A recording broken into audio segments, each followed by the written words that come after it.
Ethan Hayes never expected his quiet marriage to explode in a single night. He came home to find his wife, Riley, and her sister, Sloane, waiting in the kitchen. They spoke softly, but every word carried pressure he had felt for years.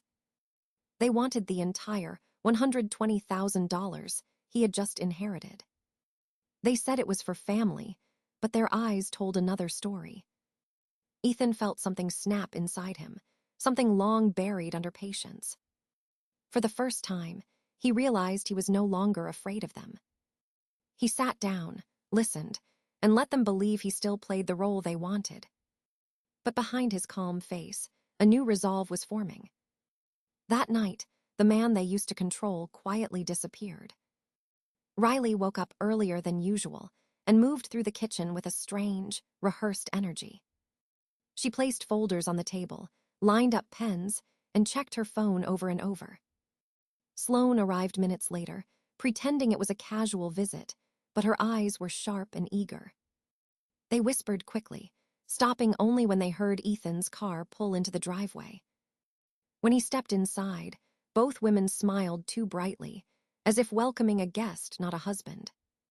Riley invited him to sit, her voice sweet but trembling with an urgency she tried to hide. She spoke about responsibility, about helping family, about building a foundation for Sloane's future. Every sentence was wrapped in guilt, reminding Ethan of all he had owed them for years.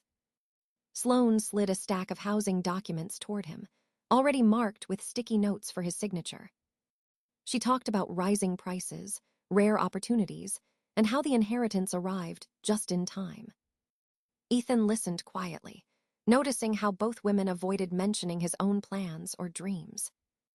They spoke as if his money existed only to solve their problems and secure their comfort. Riley insisted that refusing would tear the family apart, a phrase she used whenever she wanted control. She leaned forward, eyes glossy, pretending to be on the edge of tears to soften his resolve. Sloane crossed her arms, pretending to be patient, but her foot tapped with restless expectation. Ethan asked a few calm questions, and they answered too quickly, trying to maintain their script. It was clear they had rehearsed this conversation, maybe even celebrated it before he arrived. He noticed the way Riley watched him, searching for signs of hesitation or resistance. She wanted him to crumble, to nod, to surrender like he always had in the past. But inside Ethan, something new and steady had taken root, quiet but unshakable. He realized the inheritance was not the issue. It was the years of manipulation beneath it. He remembered every moment he had sacrificed, every dream he had put aside to keep peace. Riley reminded him of how the family had supported him during difficult times, twisting old stories. Sloane complained about her unstable job, claiming she needed a house to recover emotionally. Both women acted as if Ethan's role was to fix their lives, no matter the cost to his own. He let silence settle over the room, watching them grow anxious when he didn't immediately agree. Riley reached for his hand, but he gently pulled away, pretending to examine the documents instead. He saw the pre-filled forms, the dates, even the loan officer's card clipped neatly on top. This wasn't a request. It was a coordinated attempt to corner him with no room to think. Ethan forced a small smile and told them he needed time to process everything thoroughly. Riley reacted with worry, but Sloane tried to hide her irritation behind a polite grin. He finally nodded, appearing to accept their proposal, giving them exactly what they wanted to hear. Both women relaxed instantly, confident they had won, confident he still played his old role. Ethan stood, thanked them for explaining everything, and promised to handle the transfer soon. He walked out of the kitchen slowly, but his heartbeat was steady, calm, and strangely clear. The moment he closed the door behind him, he knew exactly what he would do next. Ethan left the house early the next morning, claiming he had errands to handle before work. He drove in silence, feeling an odd mixture of relief and tension settling in his chest. For the first time in years, he wasn't heading somewhere because Riley told him to go. He parked outside David Mercer's office and sat for a moment, gathering the courage he'd buried. When he stepped inside, David greeted him with surprise, sensing something serious behind his eyes. Ethan explained everything in short, steady sentences, leaving out nothing this time. David listened carefully, nodding as each detail revealed a long pattern of control and manipulation. When Ethan finished, he expected judgment, but David simply asked what he wanted now. Ethan said he wanted protection, a clean exit, and a future untouched by Riley's demands. David leaned back, considering options, then suggested a trust that no one else could access. He described an irrevocable structure that placed the inheritance completely out of reach. Ethan felt a weight lift as soon as he heard the words, "They cannot touch it." For years, he had bent himself into the shape Riley needed, but this time he refused to fold. David prepared the documents with swift precision, gathering signatures, witnesses, and confirmations. Ethan watched the process carefully, absorbing every step as if reclaiming pieces of himself. The moment he signed, a quiet strength settled inside him like a long-lost friend returning. The inheritance transferred into the trust within hours, secured under layers of legal protection. David then laid out the next stage: documentation, boundaries, and an exit plan for the marriage. He explained the risks, the timelines, and how Riley might retaliate once she realized the truth.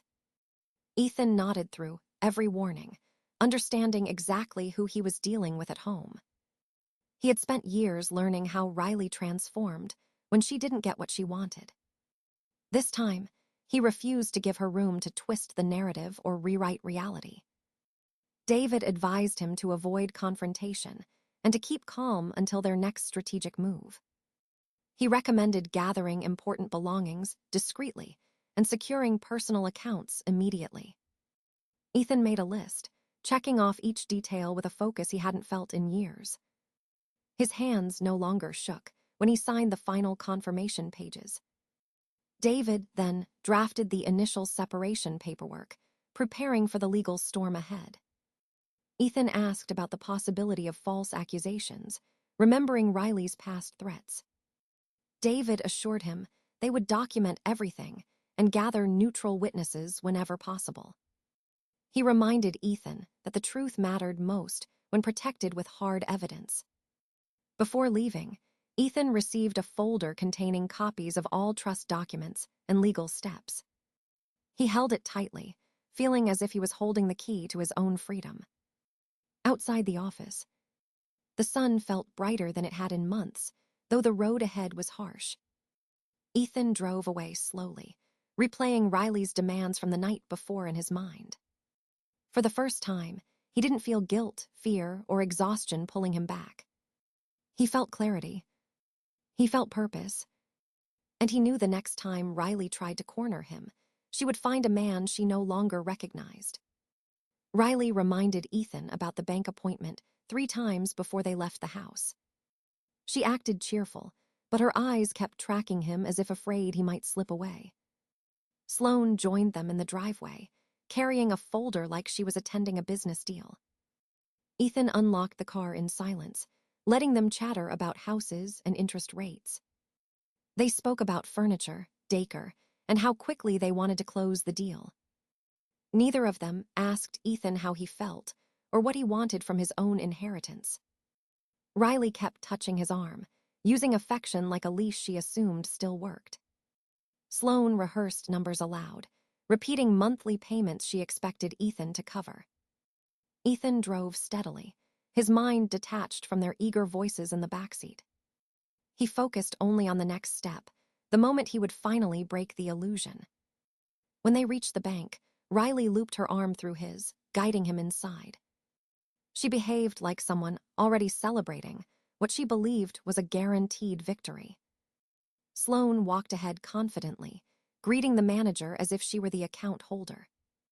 Ethan stayed behind them, calm, steady, and unreadable. The manager welcomed them into a private office, smiling politely as he reviewed their request. Riley spoke quickly, explaining they were transferring Ethan's inheritance into a joint account. She pushed documents forward, as though her certainty alone made the decision legitimate. Sloane added details, emphasizing urgency and insisting Ethan wanted everything processed today. The manager turned to Ethan, waiting for his verbal confirmation before proceeding. Ethan opened his folder with deliberate slowness, letting the room settle into silence. He placed the trust documents on the table, sliding them toward the manager without a word. Riley blinked, confused, then forced a laugh, thinking it was some unrelated paperwork. Sloane frowned, sensing something shift but unsure what it meant. The manager scanned the pages, his expression shifting from neutral to surprised. He cleared his throat softly and informed them that the inheritance had already been transferred. He explained that the funds were now held in an irrevocable trust under Ethan's exclusive control. Riley froze, her smile cracking like thin glass under sudden pressure. Sloane leaned forward, reading the header of the document with widening eyes. The manager continued, clarifying that no one else, not even a spouse, could access the trust. Riley's voice trembled as she asked when this was done, already knowing the answer. Ethan replied calmly, telling her it was completed yesterday, fully legal and final. Sloane's chair scraped against the floor as she stood abruptly, anger overtaking her shock. She accused Ethan of betrayal, calling him selfish for protecting his own inheritance. Riley's frustration morphed into panic as she realized their plan had collapsed completely. She demanded he reverse the trust, insisting he still had time to do the right thing. Ethan told her gently that he had already done the right thing, just not for her. Riley's desperation rose, her voice sharp, unsure whether to cry or scream. Sloane muttered that he had ruined her future, as if his money belonged to her by default. The manager excused himself, clearly uncomfortable with the escalating tension. Ethan stood slowly, gathering his documents with calm precision. He announced that he would be filing for separation, and that this meeting was his final courtesy. Riley's face drained of color, understanding the full weight of what he finally intended. Sloane cursed under her breath, unable to mask her fury any longer. Ethan walked out of the office without looking back, leaving their shock suspended in the air. For the first time in years, the silence inside his chest felt like freedom rather than fear. Ethan returned home, only long enough to gather the items he could not replace. He moved through the house quickly, choosing the things that truly belonged to him. The air felt heavier than usual, as if the walls themselves expected Riley to burst in. He avoided opening drawers that held shared memories, focusing only on what he needed. He packed documents, clothes, personal electronics, and the few gifts from his late aunt. Every movement reminded him that he was leaving a life built on quiet sacrifice. He called a locksmith and asked for immediate service, keeping his tone steady and calm. The locksmith arrived within 20 minutes, a middle-aged man with a calm, observant demeanor. Ethan explained he needed the locks changed before a separation became official. The locksmith nodded, sensing more behind Ethan's eyes than he was willing to say. As the man worked, Ethan continued packing, avoiding the urge to rush or panic. He checked each room twice, making sure nothing essential was left behind. He felt a strange mix of sadness and relief, as if he was closing a chapter reluctantly. The locksmith finished replacing the locks, just as Riley's car turned onto the street. Ethan saw her through the window and felt the predictable surge of tension return. Riley stepped out of her car quickly, her expression sharp and ready for confrontation. She approached the house with fast, angry steps, already preparing accusations in her mind. When she saw the locksmith, her face tightened with suspicion and fury. She demanded to know why the locks were being changed and why she wasn't informed. Ethan stepped outside, keeping the door open but blocking her path into the house. He told her calmly that he was leaving and no longer felt safe remaining under the same roof. Riley laughed sharply, accusing him of dramatizing the situation to manipulate her. When that failed, she shifted into anger, calling him ungrateful for everything she had done. The locksmith continued packing his tools, quietly recording audio as part of company policy. Riley's voice rose higher, and she realized Ethan wasn't responding the way he used to. She tried guilt, then fear, then desperation, all in rapid, chaotic bursts. When none of it worked, she leaned closer and threatened to accuse him of domestic violence. Ethan froze for a second, recognizing the line she had finally crossed. The locksmith paused, watching the situation with growing concern and disbelief. Riley repeated the threat louder, believing she had regained control by using fear. Ethan stepped back, letting her words settle in the open air where they could not be twisted. He warned her that false accusations would not protect her from the consequences. Riley doubled down, insisting she would do whatever it takes to win in court. The locksmith cleared his throat gently, reminding them he was still present and recording. Riley went silent, realizing too late that her threat had been witnessed and captured. Ethan thanked the locksmith quietly, grateful for the unexpected protection. The locksmith nodded, offering a subtle look of solidarity before heading to his truck. Riley demanded Ethan stop him, but Ethan simply stepped aside and let the man leave. He told Riley he would send her the separation documents through his attorney. Her anger shifted to panic, but Ethan no longer reacted to her shifting emotions. He walked to his car with measured steps, feeling the final thread between them break. Riley shouted after him, but her words scattered uselessly across the driveway. Ethan drove away slowly, watching the house shrink in the rearview mirror until it vanished. For the first time in a decade, every mile he moved forward felt like a step toward himself. Sloane called Riley the moment Ethan left, her voice sharp with panic and disbelief.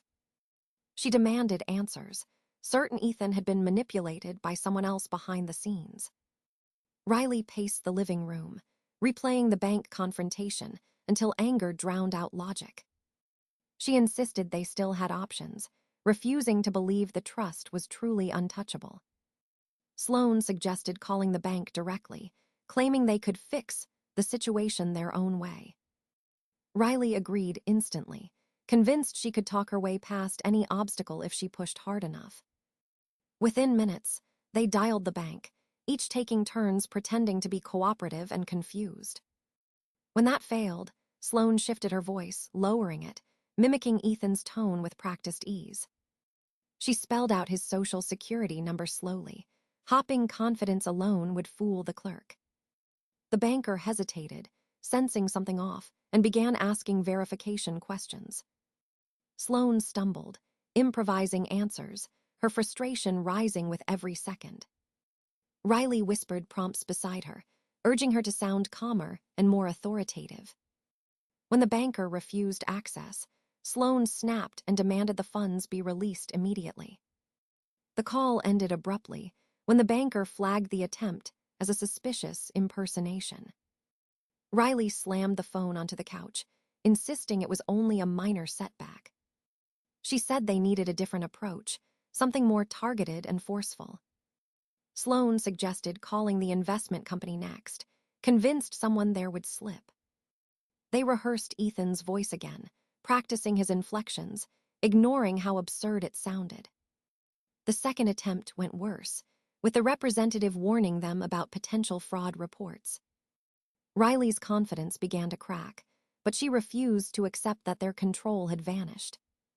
She called her mother, Nadia, hoping for reassurance or at least someone to blame. Nadia arrived quickly, her expression tight with irritation rather than concern. She listened to their story and immediately accused Ethan of manipulation and abandonment. She declared that if he wanted to play dirty, they could destroy his reputation with ease. Riley nodded eagerly, convinced public pressure would force Ethan back into compliance. Nadia talked about calling the police, claiming emotional abuse, and fabricating a history of threats. Sloane hesitated, reminding her that false accusations could backfire, but Nadia brushed her off. She insisted she knew how to handle these things and that the authorities rarely question victims. Riley repeated the plan aloud, already imagining Ethan panicking under legal pressure. Nadia decided to call Ethan directly.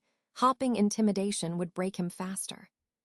She put the phone on speaker, her voice dripping with forced authority as she began lecturing him.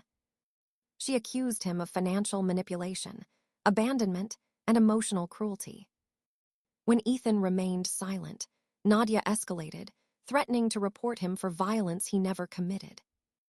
Ethan ended the call without responding, leaving Nadia fuming at the sudden dismissal. Riley and Sloane tried to comfort her, but frustration thickened the room like smoke.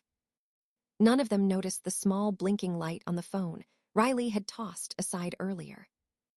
Ethan had once installed an automatic recording feature to document financial discussions. It had captured everything Nadia said, every threat, every false claim, and every planned accusation. Hours later, Riley tried again to access Ethan's accounts using another banking line. This time, the bank's fraud division flagged the number and generated an internal report. Sloane panicked, insisting they stop before they made the situation worse. Riley refused, convinced that persistence would eventually crack Ethan's defenses. Nadia encouraged her, claiming Ethan was bluffing and would fold if cornered hard enough. None of them understood how much had already been documented and forwarded to Ethan's attorney. They carried on plotting late into the night, unaware that their every word fueled Ethan's case. Their voices intertwined with desperation, entitlement, and a growing sense of dread. And with every reckless decision, they pushed themselves closer to consequences they could no longer avoid. The mediation room felt colder than Ethan expected, though he kept his expression calm. Riley sat across from him with crossed arms, acting wounded but determined to regain control. Sloane hovered beside her, whispering strategies and reminding her what to demand first. Nadia sat stiffly, convinced her presence alone would intimidate Ethan into surrendering. Ethan placed his folder on the table, waiting patiently for the attorneys to settle. Riley started immediately, claiming she deserved the house and most of the marital assets. She listed demands with a confidence that ignored the reality of their financial situation. She insisted on monthly support, health coverage, and a share of investments she never earned. Sloane added that Ethan should compensate her for emotional damage caused by the trust. Nadia chimed in, arguing they should include penalties for what she called abandonment. Ethan listened quietly, letting them reveal their full range of entitlement without interruption. Riley concluded with a final demand: 70% of all assets and immediate housing funds. Her attorney shifted uncomfortably, clearly aware the demands were unrealistic and aggressive. David waited until they finished before opening his folder and arranging several documents. He began calmly, outlining the timeline of events since the trust was created. He explained that the trust was legally protected and inaccessible to anyone but Ethan. Riley tried to interrupt, insisting it was unfair, but David raised a hand firmly. He then placed a stack of printed transcripts on the table, sliding them toward the mediator. These included recordings of Sloane attempting to impersonate Ethan during bank calls. Sloane's face drained of color as she recognized her own words on the page. David continued, presenting a second transcript capturing Nadia's threats and false accusations. Nadia stiffened, realizing the weight of her recorded promises to fabricate evidence. Riley tried to object, but David revealed screenshots of messages linking her to the scheme. He outlined how each participant attempted to access funds illegally through coordinated actions. He explained calmly that the bank had already begun its internal fraud process. The mediator looked at the evidence, visibly alarmed by the seriousness of the documents. David stated clearly that these actions constituted attempted financial fraud and criminal coercion. He added that Ethan had chosen not to press charges yet, hoping for a peaceful resolution. Riley's attorney leaned forward, whispering urgently into her ear, trying to control the damage. Sloane trembled, repeating quietly that she didn't mean anything illegal. Nadia muttered excuses, insisting her words had been taken out of context. David reminded them that the law did not care about emotional explanations for criminal acts. He offered a simple choice: negotiate fairly or risk the evidence going to the district attorney. The room fell silent as the weight of consequences finally landed on all three women. Riley's confidence collapsed, replaced by fear as she realized how close she was to prosecution. Sloane wiped her eyes, understanding that continuing the fight would only worsen their situation. Nadia looked away, finally seeing the line she had crossed without hesitation. Riley lowered her voice and asked what Ethan wanted in exchange for keeping the evidence private. David presented a modest settlement, a basic division of shared assets and no further demands. He emphasized that this was more generous than the law required given their actions. Riley agreed through clenched teeth, unable to negotiate anymore without risking everything. Sloane nodded silently, avoiding Ethan's eyes, ashamed of how far she had gone. Nadia signed with a shaking hand, the seriousness of her threats finally sinking in. The mediator finalized the agreement, ensuring every signature was complete and binding. Ethan signed last, his movements steady and unhurried, as if closing a long, painful chapter. Riley looked at him one last time, realizing the man she once controlled was gone forever. Ethan stood, thanked the mediator, and walked out without a backward glance. Behind him, the room remained heavy with guilt, fear, and the consequences they had created themselves. For Ethan, the corridor outside felt like a new beginning rather than an ending. Ethan stepped outside and felt the air lighten around him as if the world finally exhaled. He walked slowly, letting the weight of the past months slide off with every measured breath. The sky above him looked clearer than it had in a long time, unclouded by conflict or deceit. He reached his car and paused, realizing he no longer needed to brace for another ambush. The silence in his mind felt new, steady, and deeply earned after everything he endured. He drove away from the building without looking back, choosing peace over old battles. Riley, Sloane, and Nadia faded into the distance of his life like shadows losing form. Their choices no longer controlled his path, and their chaos no longer touched his future. Ethan returned home and opened the door to a space that finally felt truly his again. He sat down, breathed deeply, and allowed himself to imagine plans unshaped by fear. For the first time in months, hope felt solid, not fragile or forced. He understood that survival was behind him and rebuilding was ahead. The ending they tried to force became the beginning he claimed for himself.